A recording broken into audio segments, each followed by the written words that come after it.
Welcome, runners, to the Great American 5000 Recap Show presented by Buddy. I'm your host, Casey Baum. Here are your leaderboard updates as of Thursday, June 18th. We're going to be doing things a little bit differently today. We're going to give you the leaders of each category. The leading team in the Ultra Open 12-person category is Ultra Running in Nairobi with 566.4 miles. The leading team from the Ultra Co-Ed 12-person category is 011-235-8132-134-5589-144-2-333-776109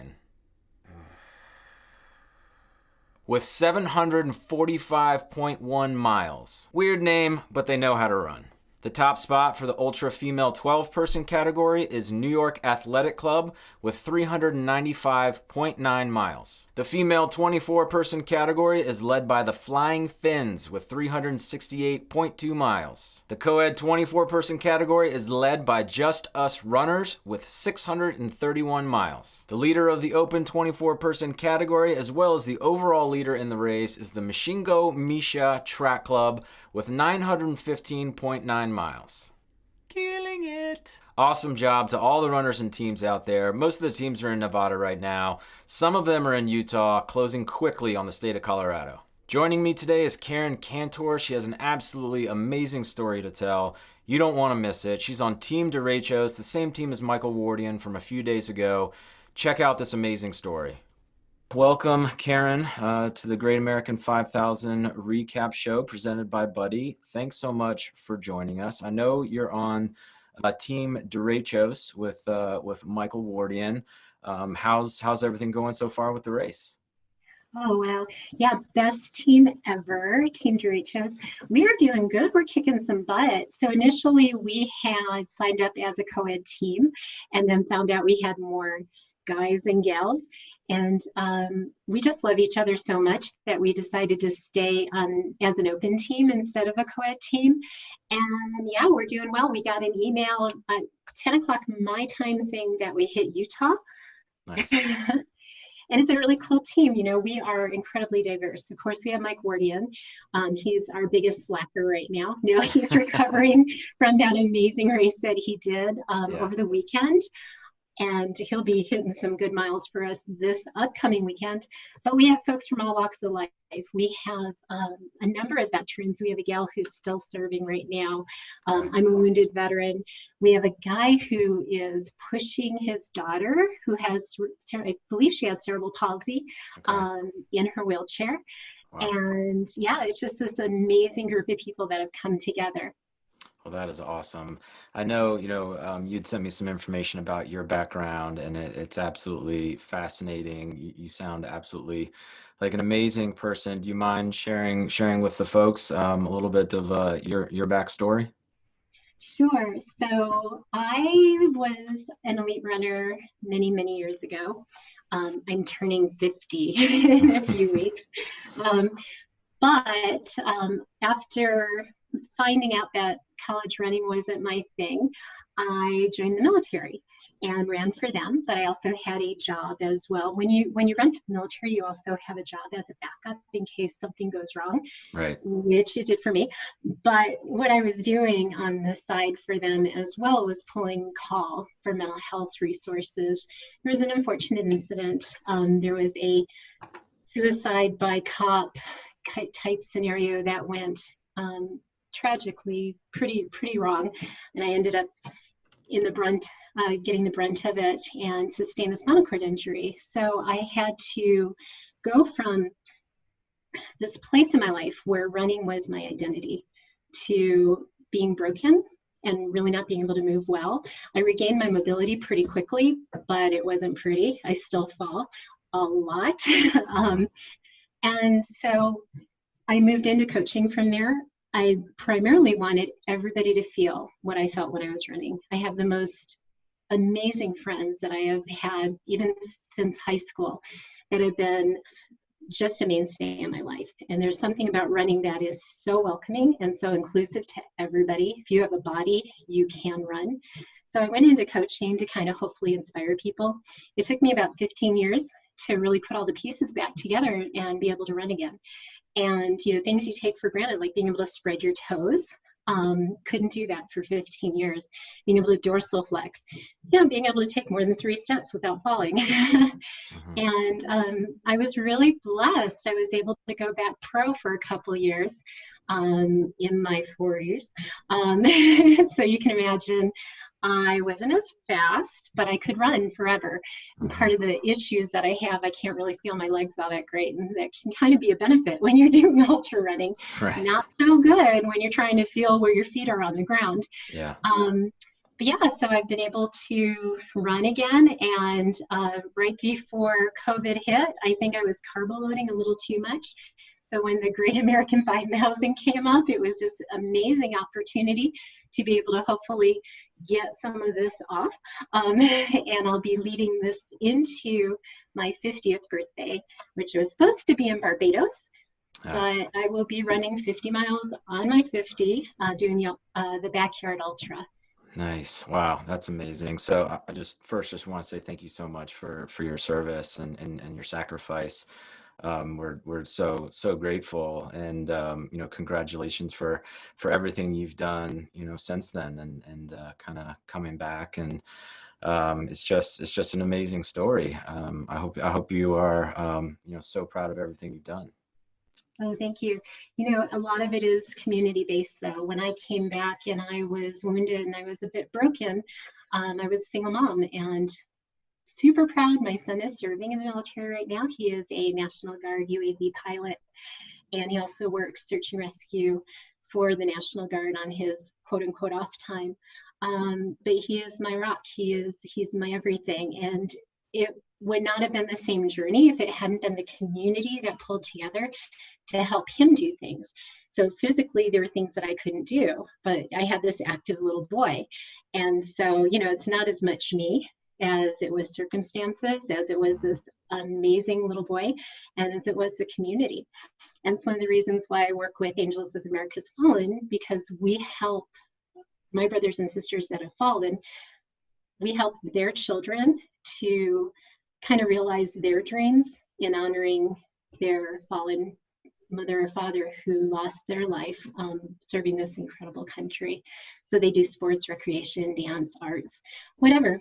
And so that's kind of my main focus in life when I'm not getting out and running 4.167-mile loops in the ranch down the street. Right. Yeah. Well, that's great. If you don't mind, talk a little bit more about your coaching and sort of, running in particular. What are some of the main things you focus on with the individuals that you coach? Great question.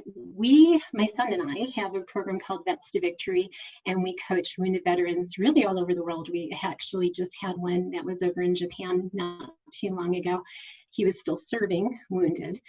And our big focus is really finding ways to integrate the veterans back into their community, giving them healthy outlets for their PTS, and also a new way of looking at their body and what it can do, because it can do amazing things with the right support. So we really kind of build our athletes from the ground up and give them all the love and support that we can. We've coached folks that are homeless, that face addictions, to do marathons. We have athletes with significant disabilities, athletes that are blind, athletes that have limb differences or amputations, athletes with learning differences, like severe autism, for instance. They might need a guide to get out and do a marathon because they might forget to eat or drink, or get overwhelmed in a race, or get lost. So yeah, it's just this amazing universe. And like I said, I really want people to feel like I feel when I run. And even our families in the Angels of America's Fallen, we work with them as well to give them an outlet to honor their fallen. So if they want to do a virtual 5K or what have you, we give them some meaning behind it. Because to us, running is not running. Running is about life and how we overcome challenges and obstacles, and also how we connect to this amazing community that we have that's out there. How has everything with COVID-19, how has everything impacted you and your coaching business, and what are your thoughts on virtual events? So I'll be honest, in the beginning, before COVID, I was not a huge fan of virtual events. Hmm. I just kind of thought, oh, well, how does that work? Because I really love the community portion of running. As soon as that happened and people were not able to get out, it was amazing how quickly everybody pivoted.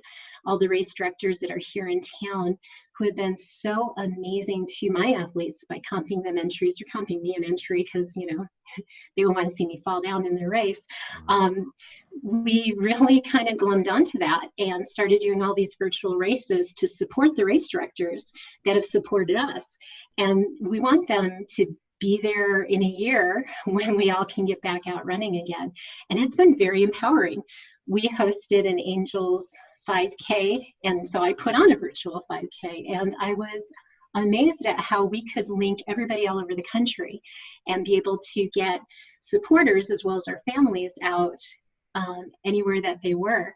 So, and this has been great because, like I said, I'm missing out on Barbados next month and Hmm. really needed to get out and because I'm eating way too much and be able to, you know, for me, especially though, Great American 5K 5000 has been so instrumental to helping to support some of the pantry operations here in the Pikes Peak region. We've Yeah. always had a problem with food insecurity, and so Feeding America helps to support Care and Share, and Care and Share helps to support our local pantry operations. So I guess I just want to challenge anybody to get out there. You can still register. If it's a corporation that needs to do team building, this is amazing. We have come together as a group of 24, most of whom do not know each other, and we talk every day. We have Zoom meetups, we have a Strava group, we have emails, we have a Facebook group. So if a corporation is looking for team building and still wants to do something philanthropic that's going to help our community, this is an amazing avenue. It certainly is. It certainly is. Yeah, I think a lot of people don't realize that you can still register for the event. You can still join the event. It goes for a couple of months. So the fact that you didn't start, a few days ago when the event actually started doesn't matter. You can start in July and still run across the country as fast as your team can. So there's no really declared winners until, mid-September sometime. Are there any sort of, words of advice or words of encouragement for anyone who's dealing with adversity? How would you, what advice would you give them? For folks that are dealing with adversity, it's really about finding ways to build resilience in your own life. Resilience can come from a number of different places. It can come from within and building up kind of the strengths that you already have, taking quick inventory, figuring out what your weaknesses are, and maybe focusing on those. But also comes from without too, because there are so many amazing resources out there, especially for veterans with PTS. But we have family, we have community. And the running community, again, is one of the most loving, inclusive, embracing communities that are out there. Hmm. So building resiliency to overcome adversity, you can do that in so many different ways. Absolutely. Thank you so much for your service. We are forever grateful for you and for all of the currently active and veterans of this country. So, anything else you wanna say to the community? Absolutely. If anyone is interested in finding out more about Angels of America, America's Fallen, we are at aoafallen.org. And again, we support our fallen by supporting their children and the dreams that they have. And that includes folks that have lost their life to service, both in the military, but also on the civilian side. So we support kiddos of fallen firefighters, fallen police officers, EMS, first responders as well. Well, thank you, Karen. Have a great rest of the day, and we'll talk soon. Okay, sounds great. Thanks so Thanks. much. Bye bye. Bye. My thanks to Karen. What an absolutely incredible person and an incredible story. Thank you all for watching. Please comment, please subscribe to our channel so you can get all the updates on the Great American 5000. Until next time, I'm Casey Baum with Buddy. Stay fearless out there.